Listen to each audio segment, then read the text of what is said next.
Let's talk about child abuse. What a lovely topic it is. Well, it is actually, because it's about teaching people how to love children better, and that is a lovely thing. You gotta look at the mistakes people make to help you learn not to make them. Now, I don't want to talk about physical abuse, and I don't want to talk about sexual abuse. That stuff's radically obvious, so we all can see that it's cruel. We've reached a point in our society where we do get that, where I think even the people perpetrating it kind of know, you know. My phone's putting messages in front of the screen and distracting me. I'm sorry. Well, anyway, I want to talk more about the emotional abuse of children that, you know, when sociopaths raise kids and don't put the kids first, and the kids wind up instead becoming agents in the sociopath's little head trip games, mind games. These are people that really like to play mind games. They're the people who are watching soap operas for tips and tricks on how to treat other people and get your way. They put themselves first. When people like that are raising children, they don't just neglect the children. In fact, the children who are most neglected do the best in those circumstances. They set up all kinds of different positions for a child. The worst one to be in, I gotta say, is scapegoat, because scapegoat gets it from the whole rest of the family. That's the person where you project all the tensions. That's the person you're always better than. No matter how badly someone rips you down, you're always better than that one. That one's the family's pathetic one. That was me. I grew up being treated as pathetic, put into a pathetic position, and given positivity only as a response to behaving like a pathetic person. This is my version of humble now. It's an old habit. It's one I really, really want to break. And the next 10 years are focused on breaking the habit of humility and patheticism.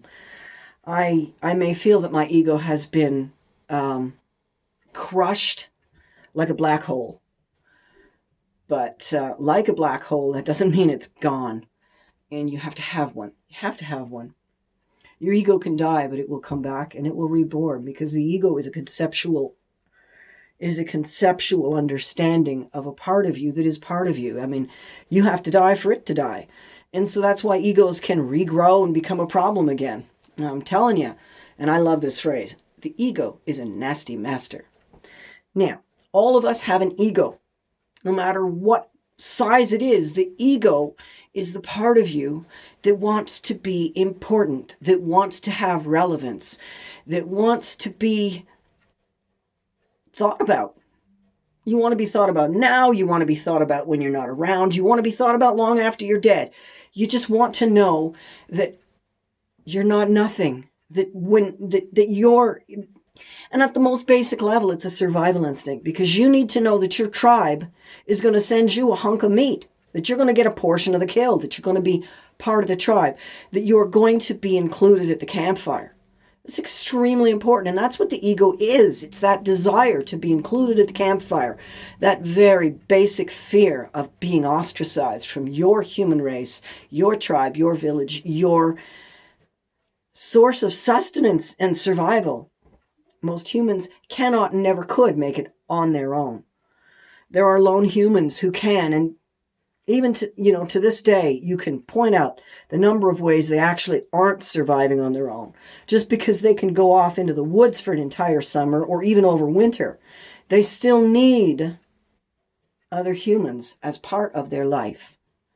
Every last one of them. It's incredibly rare for someone to live completely free of humans. And when they do, inevitably, they're stealing from cabins.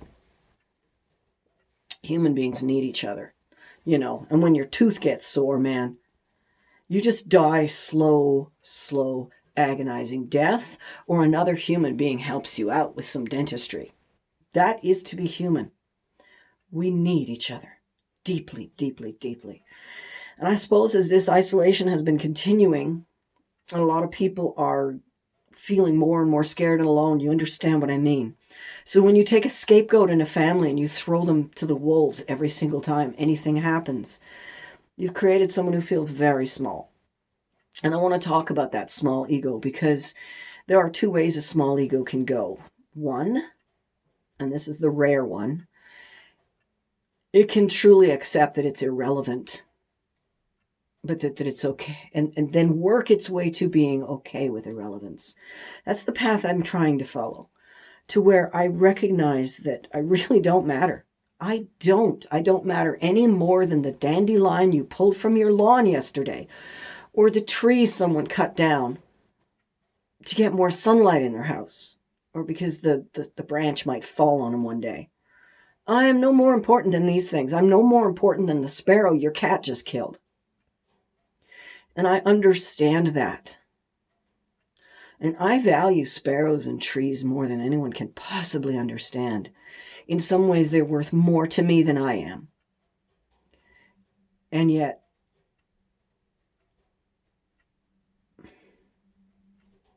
I am that important also, in some sense. Or am I? That's one of the ones I've been struggling with and will continue to struggle until I reach an answer. And then you'll see it here when I get that one sorted out. But I recognize that me, the spruce tree, Donald Trump, Queen Elizabeth, and you, we're all the same. We're all part of one living, breathing mass. Like the bee in the hive, one of us isn't important, but all of us is. Right now, in fact, the hive mind is noticing that it isn't even so much about who's going to die, but can we keep from overwhelming our medical systems? I mean, actually, this quarantine thing isn't about whether you're going to get it and what it's going to do to you. It's about not overwhelming the health systems so that all the other things that our miracle modern society cures keep happening. So they don't have to toss out cancer patients, tell stroke victims goodbye. So they have the capacity to continue doing for us all of the miracles we take for granted without being overwhelmed by one blasted flu that, if only people would have stayed home, could have been prevented. And, I kind of feel like I'm recusing myself from that whole argument because I stay home most of the time anyway, and I practice social distancing. And for an introvert like me, an autistic like me, this is the best thing that's ever happened in some ways. Socially speaking, I'm no longer feeling obligated to put in the social courtesies, which usually wind up becoming some strange, weird thing where I'm just going on and on and on as if I got a camera in my face at people. And I don't want to do it, and I can't help it. And the best way to not do it is just stick with the information, none of this overlay of social noise. So, for instance, I've recently volunteered to help with some deliveries of food in an upcoming grocery delivery thing with some people who, it's a long story, but I'm going to volunteer to do some deliveries with my incredibly affordable little car. And I realized that just dropping stuff off on doorsteps meant I didn't have to say, "Hi, how are you? Oh, yes, isn't it a nice little car?" Think of something nice to say to them. Oh, now they want to ask you about your car. And so 20 minutes later, you're talking about the moon or something, and you don't know how you got there, and you're not really sure what's going on, and you don't know how to end this conversation. They just keep asking more questions. And most people have an answer for those that is the right answer. They can immediately come up with an answer for the questions that ends the conversation, and everybody feels good. I can't. I'm like, listen, I gotta go. After monopolizing their time with my constant run-on mouth, I'm telling them that they're wasting my time. No matter how politely you put it, it comes across. And by then I'm usually frustrated too, and that's coming through. And you can see by the animation that I went through telling the story that this is a very stressful thing for me. So now the idea of just, they're not even going to come out of their house, and they're not going to think they're being rude. They're just going to stand there at the window, an easy smile and wave, and then, boop, I'm gone. Now that's my kind of socializing. I wouldn't have been getting to know them anyway. Like I said, I run off at the mouth, and the mouth and the brain are disconnected in social situations. Not exactly, but enough that I'm just like, oh, why did I do that when I get home? Now to ego. I was watching a TV show, and one of these people with the ego problem is tearing everybody else down. And I was sitting there and I was thinking, when you go around tearing people down, it's because you feel small. Here you are, small man. You are so small. Your father made you feel small. He made sure you knew you were small every damn day of your life. And you still feel small. And God damn it, you're going to make yourself feel big no matter what it takes.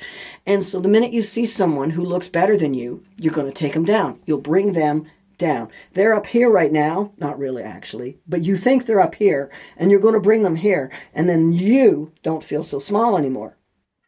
And so you start clawing down and clawing down.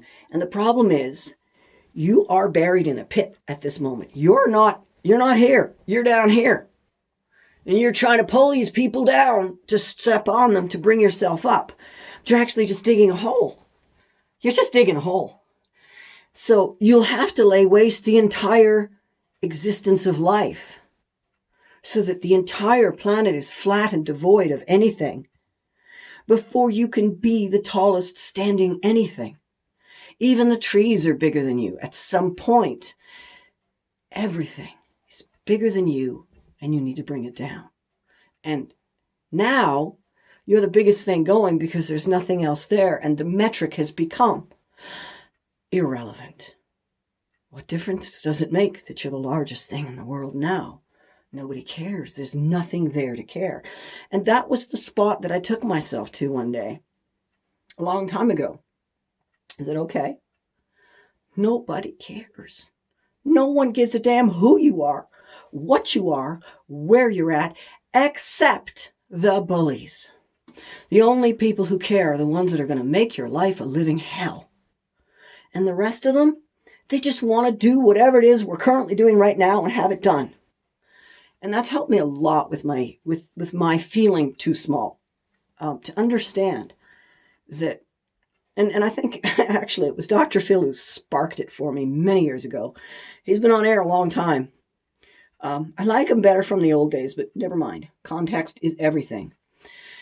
He said, you wouldn't worry so much what people think of you if you knew how seldom they do. And I've been carrying that around in my head. But the thing is, because I dress outlandishly, because I'm effusive and passionate and bold and verbose, because I have opinions ready for just about everything. I mean, it's rare, but it does happen that I say, I don't know enough to have an opinion about that. I'm one of them people, but, I spend a lot of time learning stuff because it's one of my favorite things to do. So I know a lot about a lot of stuff, enough to feel like I have an opinion about a lot of stuff.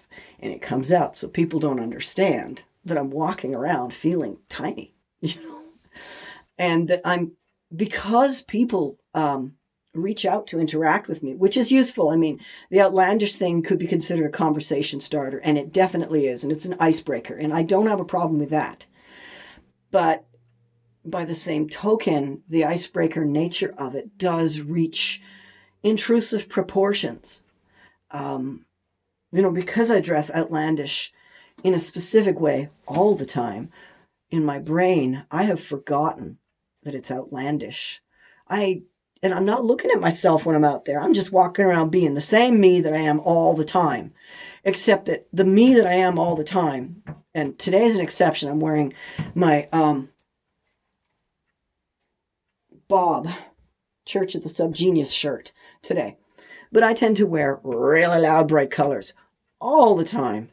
And I like creative things. And so I do frequently have people just walk right up to me out of the blue, and I may not be in the mood for it because they want to discuss something about me.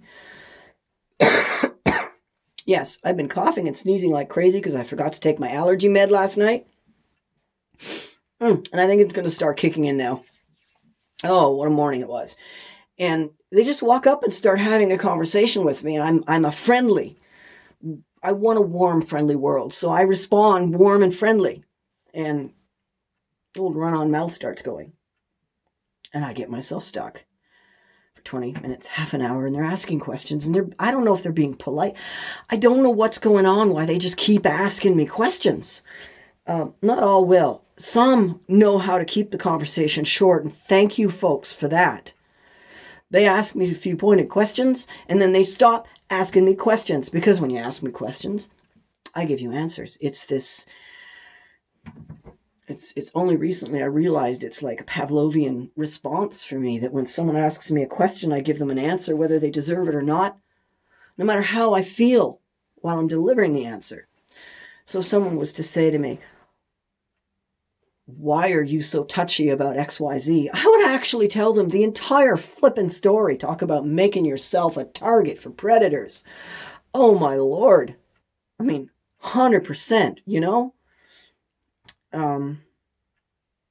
So the ego thing, the child abuse, when you treat a child like that, do you see the damage that's getting done when you treat a child as an adjunct to your head trips, mind games, and emotional needs?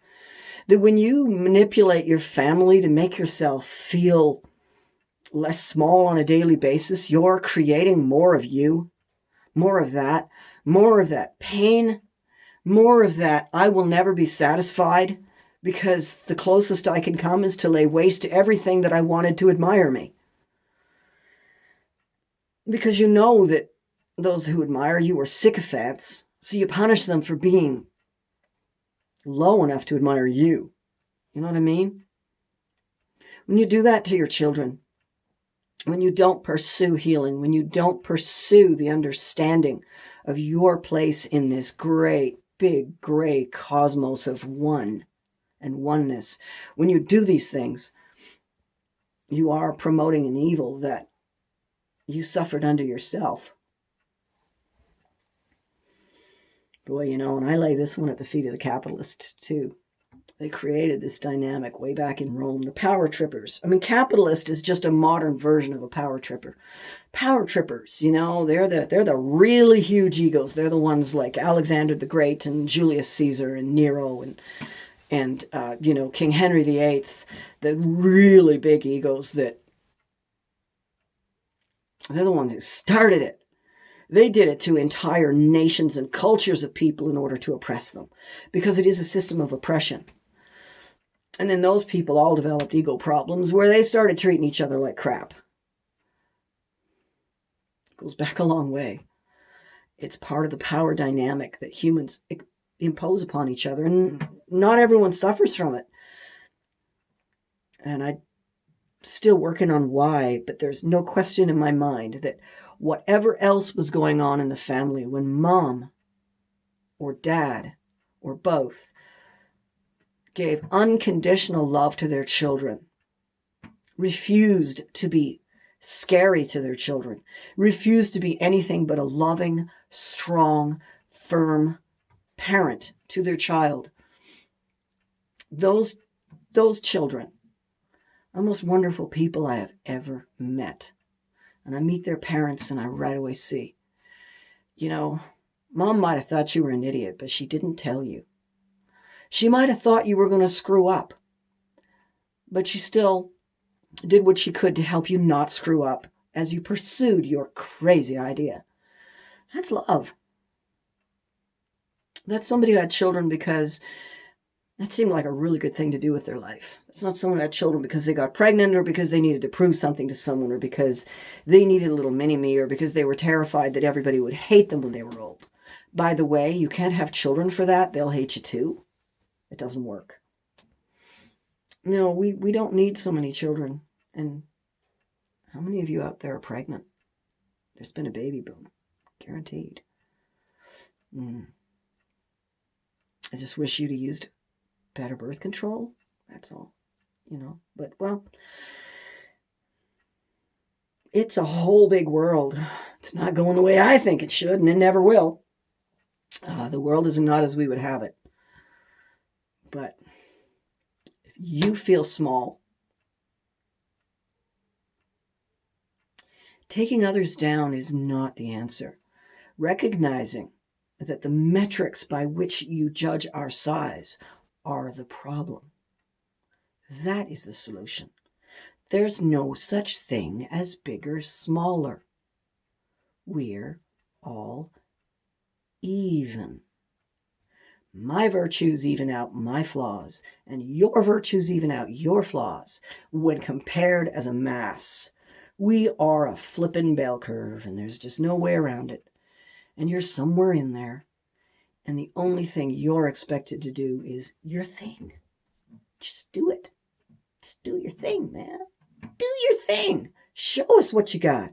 Show us what that variety nature has created, brought out in you. Who are you? What's your specific little unique something? Now, I'm not talking about your fetishes, my lord. We've all got more than one special unique something.